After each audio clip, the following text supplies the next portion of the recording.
Assalamualaikum warahmatullahi wabarakatuh. Perkenalkan, nama saya Jahara BR Karo.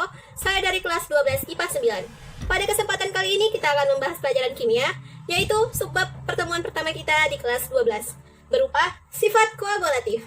Sebelum kita mengetahui apa itu sifat koagulatif, kita harus mengetahui terlebih dahulu apa yang disebut dengan larutan. Contohnya, saya ambil segelas air putih. Kemudian, saya tuangkan 1 sendok makan gula. Inilah yang disebut dengan larutan. Apa itu sifat homogen? Yaitu, kita tidak dapat lagi membedakan antara mana zat terlarut, yaitu gula, dan mana zat pelarut, yaitu air putih. Sebagai contoh, saya ambil segelas air putih lagi.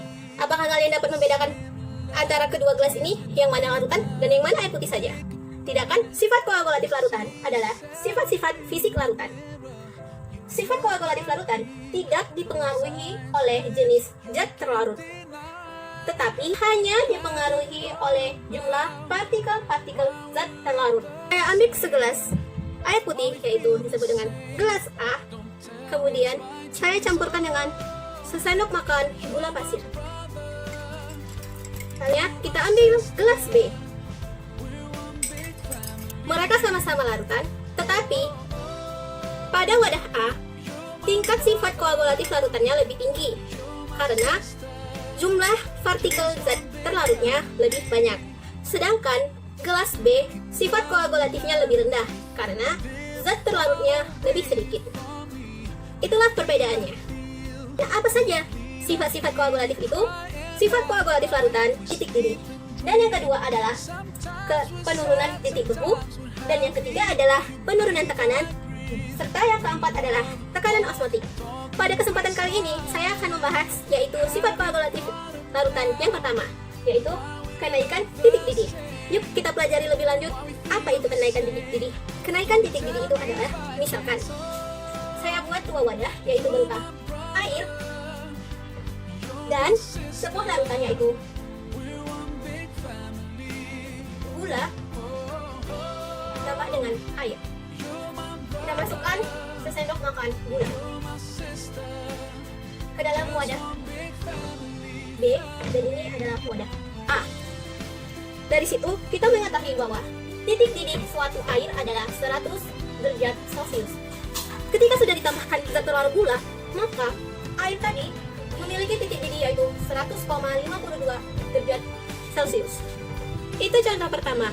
Untuk lebih mendalaminya lagi, yuk kita bahas contoh lainnya. Masukkan 0,1 mol HCl ke wadah A. Kemudian di wadah B, kita masukkan 0,1 mol NaOH ke dalam masing-masing wadah. Nah, dari sini, ketika larutan A dan B sudah tercampur, maka jika ada seseorang yang berani ingin mencoba kedua cairan tersebut, rasanya pasti akan beda. Karena itu, jadi rasa tidak termasuk di dalam sifat koagulatif. Kemudian apa lagi? Nah, pH. Kita ketahui secara langsung, pH larutan HCl. HCl merupakan larutan asam, maka pH HCl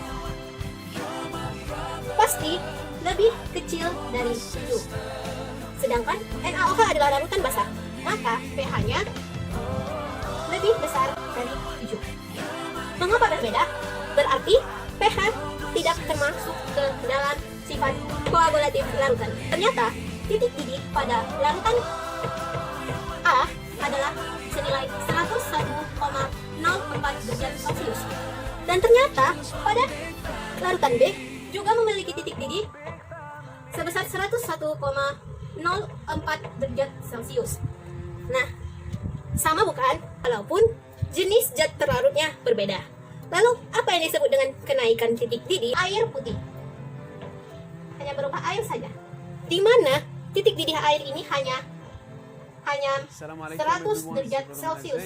Setelah dicampur dengan larutan HCl, air dicampur dengan larutan HCl maupun air dicampur dengan larutan NaOH, titik didihnya berubah menjadi 101,04 derajat Celcius. Nah, naik bukan?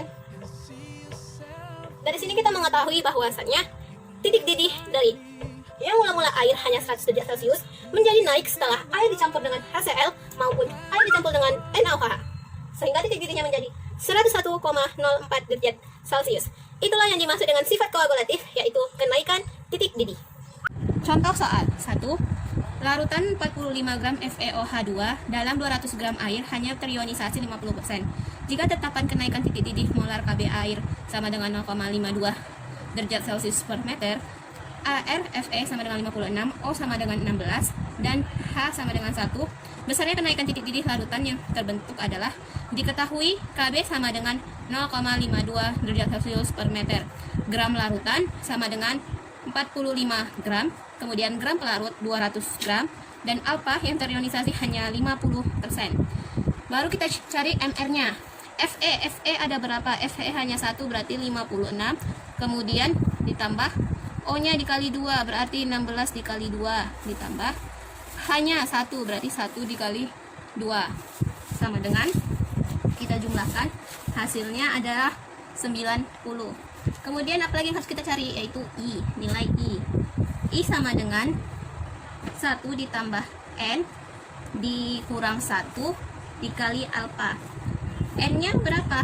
N dari FeOH2 sama dengan Fe2 pos ditambah 2OH min 1, 2. Berarti N sama dengan 3. Lanjut, langsung ditanya apa? Yang ditanya adalah delta TB berapa? Maka kita jawab, yaitu delta TB sama dengan Kb dikali gram per mr dikali 1000 per gram pelarut. Ini gram larutan, maka sama dengan 0,52 dikali 45 per 90 dikali 1000 per 200. 45 dikali 9 dibagi 90 2. Oh ya, dikali ini dikali I berarti 2 bagi 2 habis. Kemudian 1000 dibagi 200 dapat 5, maka 0,52 dikali 5 sama dengan 2,6 derajat Celcius. Maka kenaikan titik didihnya adalah 2,6 derajat Celcius. Sekian pertemuan kita kali ini. Jika ada salah kata, mohon dimaafkan. Ambillah yang baik dan buanglah yang buruk. Sampai jumpa di lain kesempatan. Wassalamualaikum warahmatullahi wabarakatuh.